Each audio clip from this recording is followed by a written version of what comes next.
Marcos capítulo 5, ou capítulo de número 5. Leitura a partir do verso 1.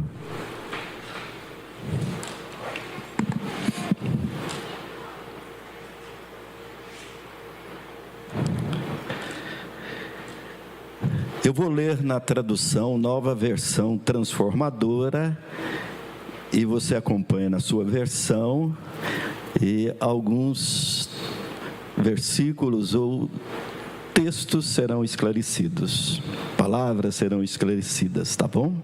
Na leitura da Nova Versão Transformadora. Assim chegaram ao outro lado do mar, a região dos Gerazenos. Quando Jesus desembarcou, imediatamente um homem possuído por um espírito impuro saiu do cemitério e veio ao seu encontro. Esse homem morava entre as cavernas usadas como túmulos e ninguém conseguia detê-lo, nem mesmo concorrentes. Sempre que era acorrentado e algemado, quebrava as algemas dos pulsos e despedaçava as correntes dos pés. Ninguém era forte o suficiente para dominá-lo. Dia e noite vagava entre os túmulos e pelos montes, gritando e cortando-se com pedras. Quando o homem viu Jesus, ainda a certa distância, correu ao seu encontro e se curvou diante dele. Então soltou um forte grito: "Por que vem me importunar, Jesus, Filho do Deus Altíssimo? Em nome de Deus, suplico que não me torture." Pois Jesus já havia falado ao espírito: "Saia deste homem, espírito impuro." Jesus lhe perguntou: "Qual é o seu nome?" Ele respondeu: "Meu nome é Legião, porque há muitos de nós dentro deste homem." E os espíritos impuros suplicaram repetidamente que ele não os enviasse a algum lugar distante. Havia uma grande manada de porcos pastando no monte ali perto. "Mande-nos para aqueles porcos", imploraram os espíritos, "deixe que entremos neles." Jesus lhes deu permissão. Os espíritos impuros saíram do homem e entraram nos porcos, e toda a manada, cerca de 2.000 porcos, se atirou pela encosta íngreme do monte para dentro do mar e se afogou. Os que cuidavam dos porcos fugiram para uma cidade próxima e para os seus arredores, espalhando a notícia.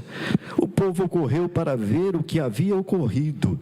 Chegaram até onde Jesus estava e viram um homem que tinha sido possuído pela legião de demônios.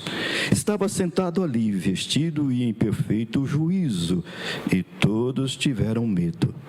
Então os que presenciaram os acontecimentos contaram aos outros o que havia ocorrido com o homem possuído por demônios e com os porcos. A multidão começou a suplicar que Jesus fosse embora da região. Quando Jesus entrava no barco, o homem que tinha sido possuído por demônios implorou para ir com ele. Jesus, porém, não permitiu e disse: "Volte para a sua casa e para a sua família e conte-lhes tudo o que o Senhor fez por você e como ele foi misericordioso."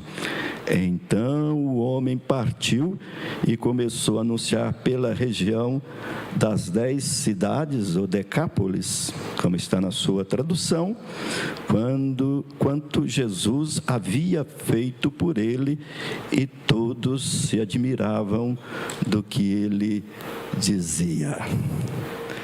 A gente sempre diz aqui que a palavra de Deus é abençoada.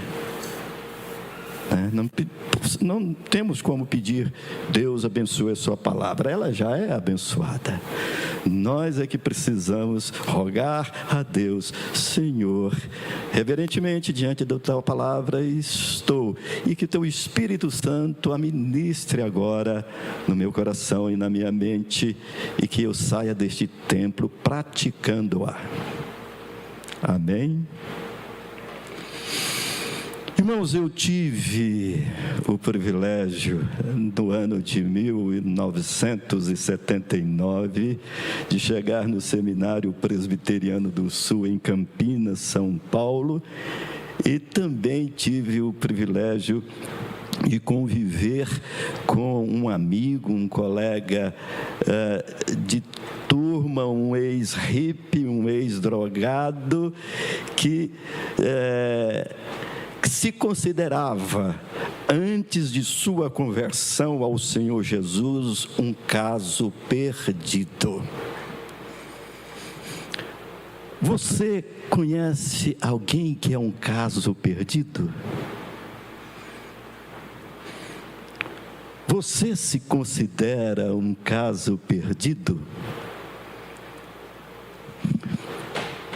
Jesus e os seus discípulos chegaram à outra margem do mar, à região dos Gadarenos ou Gerazenos. Logo que Jesus saiu do barco, um homem possuído por um espírito impuro, um espírito mau, saiu de um cemitério e foi ao seu encontro. Esse homem morava no meio dos túmulos e ninguém conseguia amarrá-lo, nem mesmo com algemas ou correntes. Muitas vezes tinha sido amarrado com grilhões e correntes, mas rebentava aquelas correntes e despedaçava aqueles grilhões. Ninguém era capaz de dominá-lo. Dia e noite vagueava entre os túmulos e pelos montes, gritando e ferindo-se com pedras. Então, diante desse texto por nós lido, nós vamos falar hoje sobre o poder transformador de Jesus. É o nosso tema. E nessa história, irmãos, encontramos ou podemos observar princípios, ensinamentos que iremos aplicar em nossa vida e que podemos aplicar em nossa vida. O primeiro ensinamento: nós precisamos, irmãos, conhecer nossas prisões e reconhecer aquilo que nos aprisiona. Alguém disse que conhecer nossas prisões e reconhecer o que nos aprisiona é o primeiro passo para a nossa liberdade. O gadareno ou gerazeno vivia, e podemos observar isso no texto lido, aprisionado física, emocional e espiritualmente. O texto não nos diz como este infeliz homem chegou a essa situação de infestação demoníaca. Tantos que, quando Jesus pergunta o nome do espírito impuro, ele diz legião. Assim era chamada uma divisão do exército romano composta por 6.000 soldados. Legião. Então, aquele homem era vítima de um verdadeiro exército de demônios, cujo objetivo era fazê-lo sofrer e, por fim, levá-lo à morte. O que nós podemos dizer com certeza é que os demônios, esse espírito impuro, eram originalmente anjos bons que seguiram Lúcifer em sua rebelião contra Deus. Não nos enganemos, irmãos, os demônios estão na terra com o propósito de prejudicar a humanidade e afrontar a Deus. Infelizmente, muitos negam a existência de demônios, muitos pastores, teólogos, e atribuem aos problemas mentais quaisquer manifestações deste tipo. Irmãos, o mundo não é mais do que apenas físico. Existe um mundo espiritual que é tão real quanto o mundo físico que podemos ver e tocar, ouvir e cheirar. Existem espíritos malignos operando no mundo. Quando lemos esse texto, temos a certeza de que existe um mundo espiritual invisível que é tão real quanto o mundo físico que habitamos. Se cremos que Deus existe naturalmente, cremos que o diabo também existe e atua nos filhos da desobediência. Satanás é real, a batalha espiritual é real e o nosso adversário continua investindo pesado contra a vida das pessoas e contra as famílias.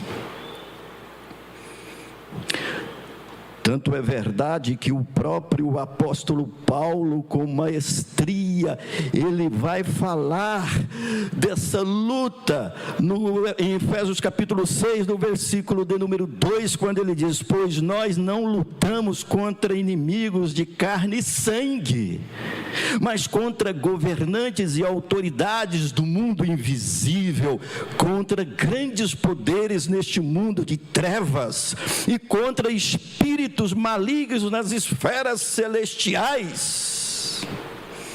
É o grande teólogo, expositor da palavra de Deus, o apóstolo Paulo, que diz: a nossa luta é contra esses espíritos malignos. Nós não lutamos contra os homens, contra a carne e o sangue, mas sim contra esses principados e potestades, contra esses espíritos malignos.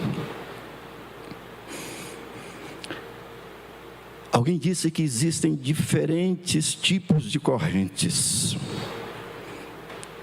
Talvez você, agora que me ouve, não se ache na situação do endemoniado, mas sim, quem sabe você está na situação dos conterrâneos do endemoniado. Os demônios fizeram o homem agir de maneira cada vez mais bizarra. Humanamente falando, ele era um caso perdido, era um caso sem esperança. E o máximo que a sociedade pôde fazer por esse homem foi tirá-lo de circulação, arrancaram-no da família e da cidade, desistiram do seu caso, considerando-no uma causa perdida. As pessoas tentavam prendê-lo com a intenção de protegê-lo de si mesmo. Entretanto, os demônios se manifestavam com tanta fúria que despedaçavam as correntes e as cadeias. Porém, irmãos, mais forte do que as correntes de ferro que o prendiam eram as correntes espirituais.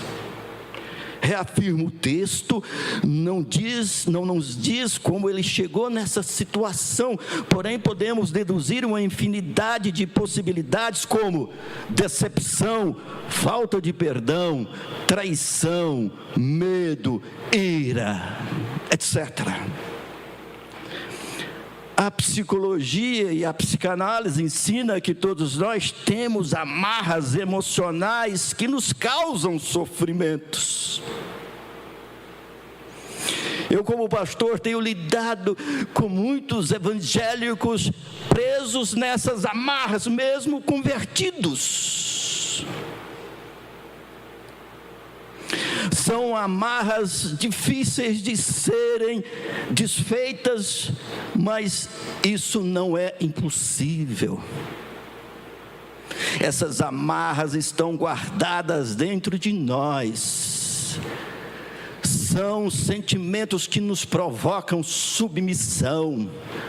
Na nossa caminhada, podemos adquirir ou desencadear hábitos e comportamentos negativos, quando repetidos, acabam nos prisionando, tais como vícios, dependência de remédios, compulsão por comida, compulsão por compras, compulsão por álcool, compulsão por drogas, compulsão por sexo e etc. Isso pode gerar agressividade, ansiedade, hostilidade, pensamentos de morte, sensação de medo, desesperança em relação ao futuro e também depressão.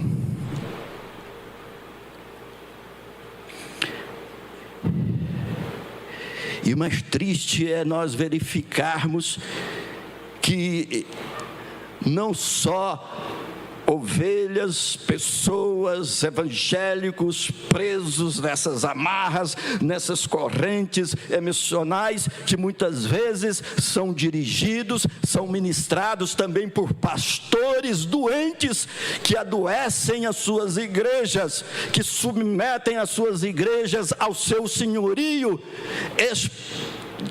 trazendo para eles coisas da palavra de Deus que não existe na palavra de Deus, fazendo desses membros escravos dos seus próprios desejos.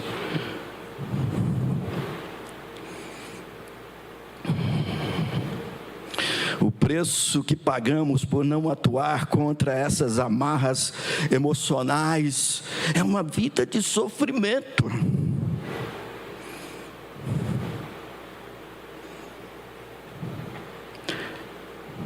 Portanto, serão anos de lamentações, de tristezas, de mágoas, de dores, baixa autoestima, insatisfações, deterioração. Isso pode resultar até em suicídio, sendo algo muito perigoso. Irmãos, nós precisamos nos tratar dessas amarras, dessas correntes.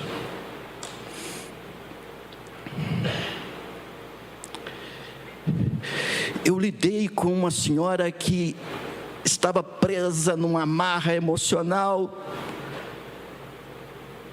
na ocasião da sua lua de mel.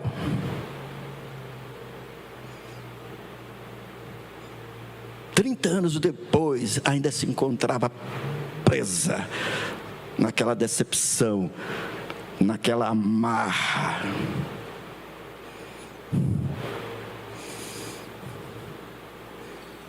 Um dia o senhor vai ter filhos. Deus abençoe.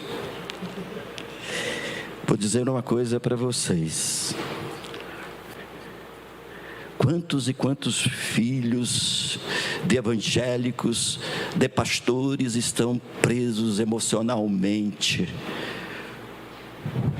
porque os seus pais os detonaram emocionalmente, os amarraram emocionalmente. E nós precisamos tratar.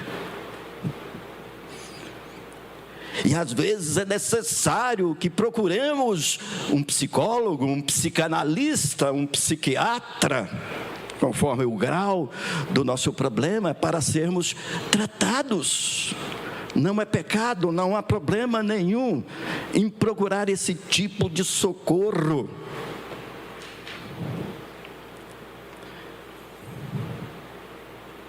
Porque se não fizermos isto, não iremos conviver com os nossos dramas de forma redentiva. Segunda lição do texto, irmãos. Nós precisamos crer que não existe nenhuma situação difícil para Jesus. A coisa mais interessante sobre o poder absoluto de Deus é que todas as coisas lhe são possíveis. Por isso é que ele possui um poder absoluto.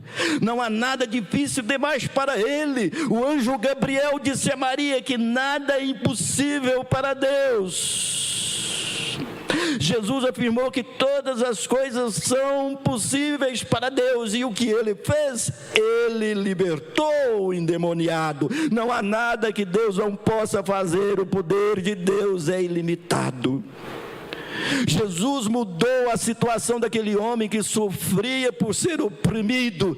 O problema era espiritual, o que o levara para longe do convívio familiar e social. Afinal, ele fora morar dentro de um cemitério, que é lugar que muitos emocionalmente estão morando.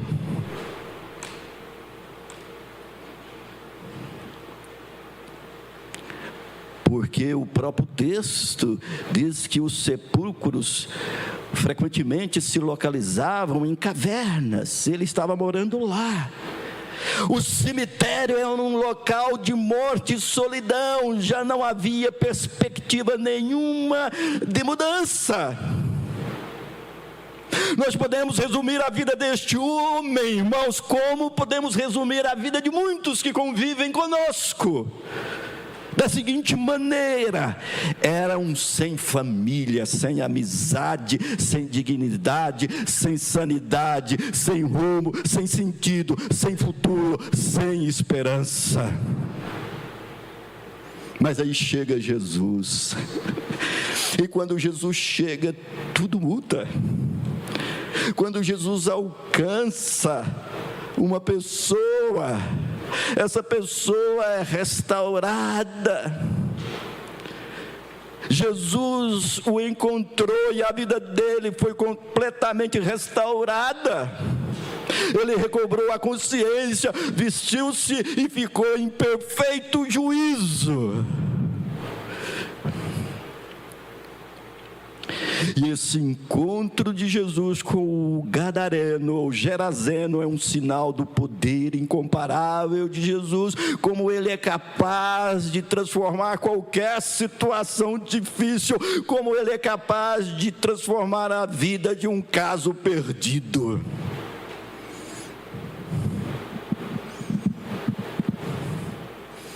Jesus é capaz de transformar a nossa vida, independentemente do tamanho e da dificuldade. Você crê nisso? Amém? Mas nós temos um terceiro ensinamento. Precisamos ter cuidado com as pessoas que não aceitam as transformações que Jesus faz em nossa vida.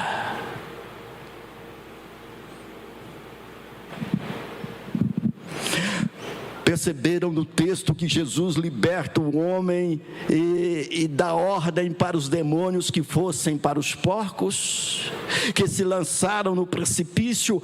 Agora, irmãos, percebam a reação dos habitantes de Gadara. Irmãos, nós sabemos que as transformações provocadas por um encontro com Jesus são marcantes, mas transformações em que ocorre libertação de espírito imundo são ainda mais impactantes, porque as mudanças são radicais, muito rápidas e são percebidas por todos que conheciam o indivíduo possesso e que agora o veem liberto. Os porqueiros fugiram, foram para as circunvizinhanças a falar do que havia acontecido. Aí vem aquela multidão saltitante, alegre, efusiva, adorando a Deus, porque alguém tinha se libertado do império das trevas. Não! O que acontece?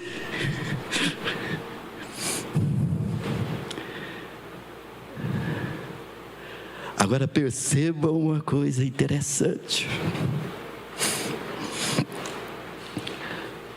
Os demônios adoraram a Jesus. Diz o texto que eles se curvaram. mas o povo não o adorou. E o que eles fazem? Eles correm até Jesus e caem a seus pés para agradecer a Ele pelo que Ele fez. Eles agradecem pelo modo como seu amigo, seu irmão foi libertado do seu tormento? Não. Não.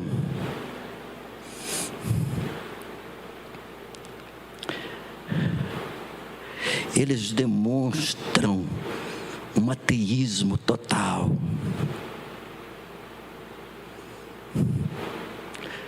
Charles Spurgeon, e eu coloquei no grupo da igreja uma frase dele, que ele diz assim: o ateísmo, isso é aquele que não crê em Deus, é algo estranho. Nem mesmo os demônios chegaram a esse ponto. Quando você encontra com um ateu que diz: eu não creio em Deus, eu creio no homem, eu creio na sociedade, eu creio na libertação social do homem, eu creio no comunismo, no socialismo, não creio em Deus. Morreu, pronto, acabou, já era. O ateu, para mim, é a pessoa mais estranha. Porque nem mesmo os demônios chegaram a esse ponto de falar que Deus não existe. Irmãos, o povo que viu o estrago causado pelos demônios pôde comprovar o mal que Satanás faz onde está. Ele atinge as pessoas em sua integridade mental, emocional, volitiva ou a vontade física. Não para aí. Alcança a família, os relacionamentos, a profissão e tudo mais. Muitos ficaram revoltados contra Jesus por causa da morte dos porcos. Não se alegraram com a libertação do homem. Chegamos à seguinte conclusão: aquele homem não tinha valor algum para o seu povo. Os porcos eram considerados mais importantes. A perda financeira foi mais sentida do que o ganho humano e espiritual. O prejuízo material causado pela morte de 2.000 porcos era considerado mais importante do que uma grandiosa obra espiritual de libertação. Tinham mais consideração aos seus porcos do que à sua gente. E essa raça ainda existe hoje. O materialismo dominava aquela gente. Encontraram Cristo, mas não foram salvos. Resolveram expulsá-lo daquela cidade. Irmãos, eu acho aqui uma situação, pastor Christopher, muito estranha. Porque ao verem que os seus interesses haviam sido atingidos e temerosos do que pudesse acontecer em suas vidas e cidades com a presença de Jesus, os gadarenos, ao invés de receberem a Jesus em suas cidades como alguém que viera abençoá-los, convidaram-no a se retirar dos seus termos. Por que eu acho uma situação assim estranha, paradoxal? Por quê? Porque Jesus expulsou os demônios de um homem e depois foi expulso do lugar.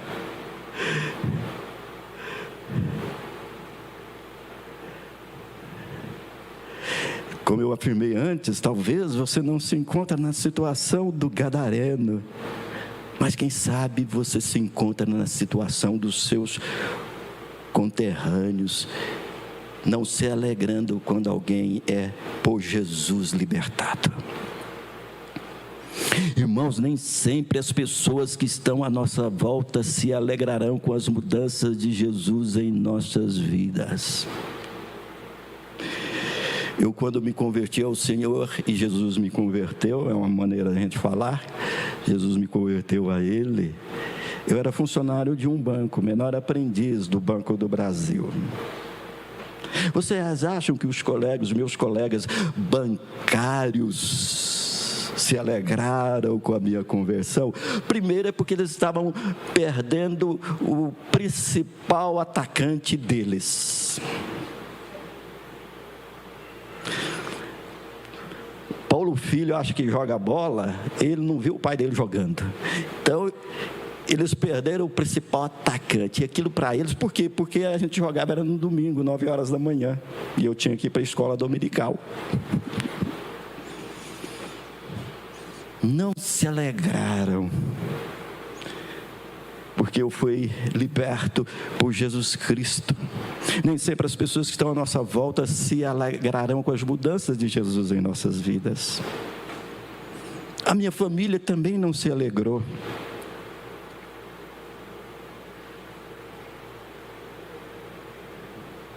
Finalizando, uma outra lição que podemos extrair dessa história é que Jesus nos envia para restaurarmos a nossa família.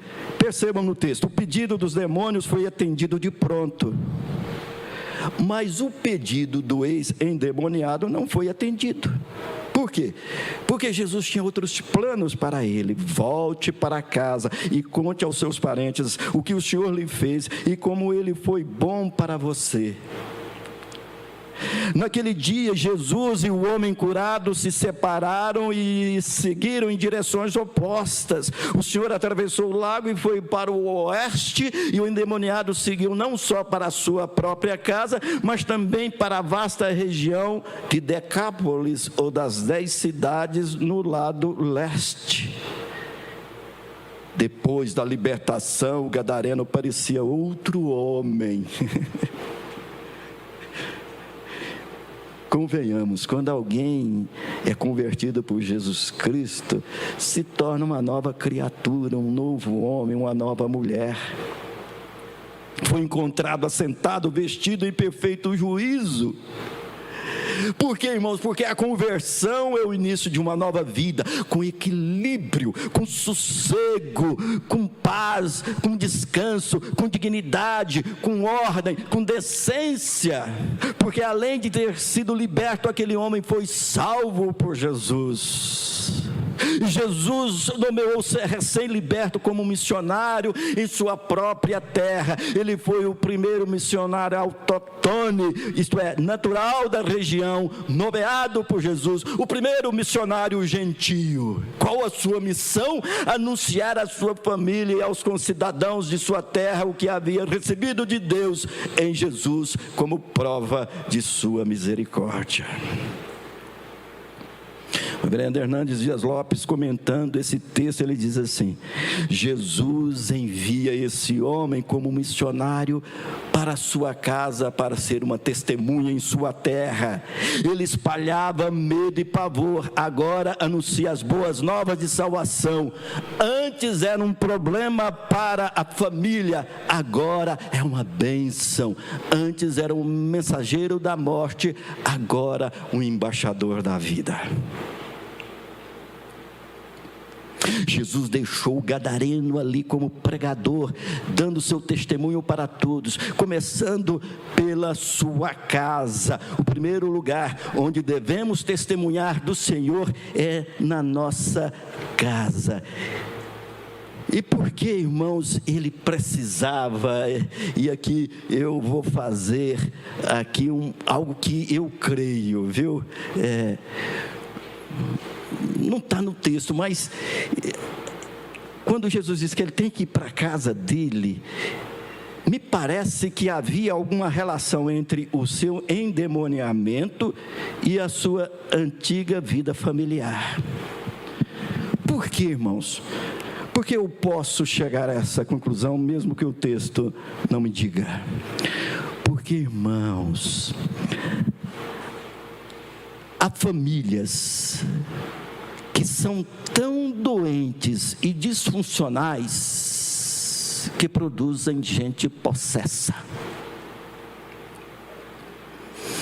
Existe nas igrejas tantas famílias doentes e disfuncionais que talvez não vão produzir filhos, esposas, esposos possessos, mas vão produzir pessoas grandemente afetadas, emocionalmente doentes, disfuncionais. Agora que estava liberto, ele poderia retomar a normalidade da sua vida, e a sua família tinha que ser abençoada por aquela libertação. Aquele que se converte torna-se bênção para o seu lar e para a sua sociedade.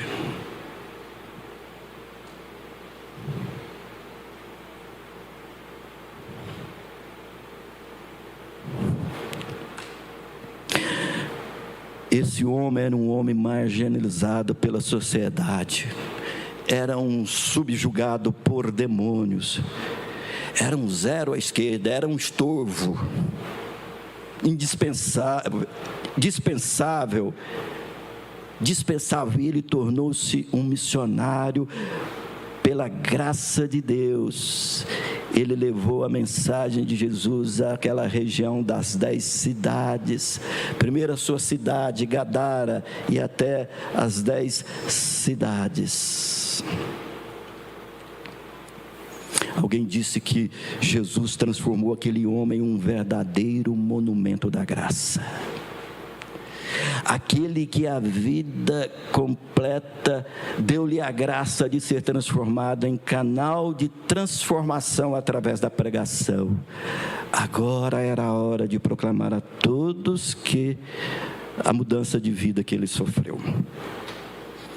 Então, irmãos, quais são os ensinamentos que essa história nos apresenta desse encontro de Jesus com este gadareno ou gerazeno? Primeiro, nós precisamos parar e fazermos uma análise de nossa vida, identificarmos quais são as nossas prisões, aquilo que nos está aprisionando. Tem gente que está aprisionado, amarrado desde lá a infância.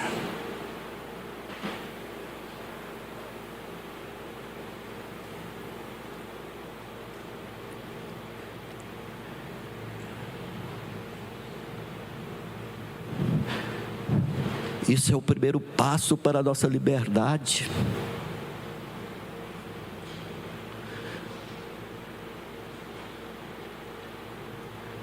Tratar essas amarras irá nos possibilitar conviver melhor com os nossos dramas. Porque na nossa caminhada nós muitas vezes somos adoecidos.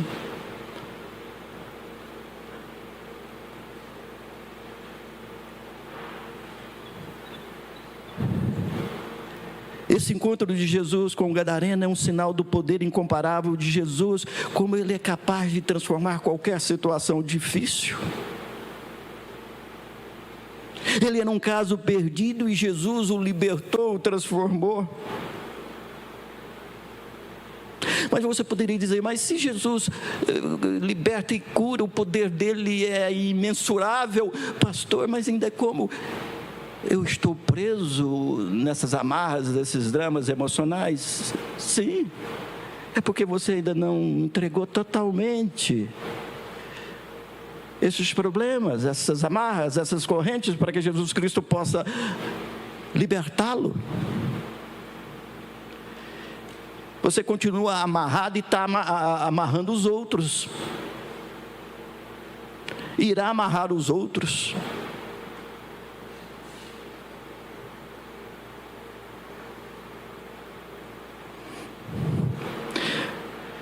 Nós devemos ter cuidado com as pessoas que não aceitam as transformações que Jesus faz em nossa vida.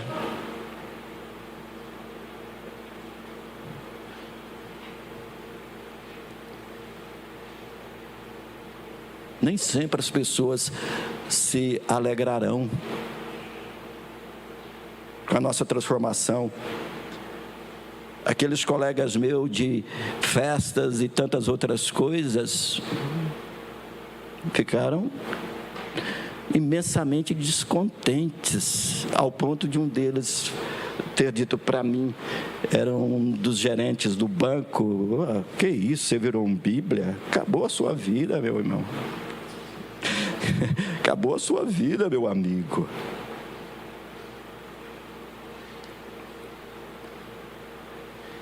E a última lição é que Jesus nos envia para restaurarmos a nossa família, para agirmos como agentes libertador de nossa família, para curarmos as nossas famílias, que muitas vezes se tornaram disfuncionais, doentes, para que possamos nos ajustar, sentar, pedir perdão,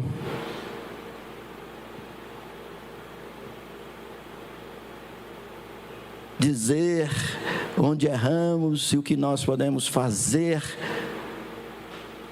para consertar, para vivermos alegremente na presença do Senhor, sabendo o que é ter uma vida abundante, uma família alegre, contente. Vamos falar de Jesus para os nossos queridos, para os de casa, primeiro, dando testemunho do que Jesus Cristo fez e faz em nossa vida. Quem tem ouvidos, ouça o que o Espírito diz à igreja. Amém?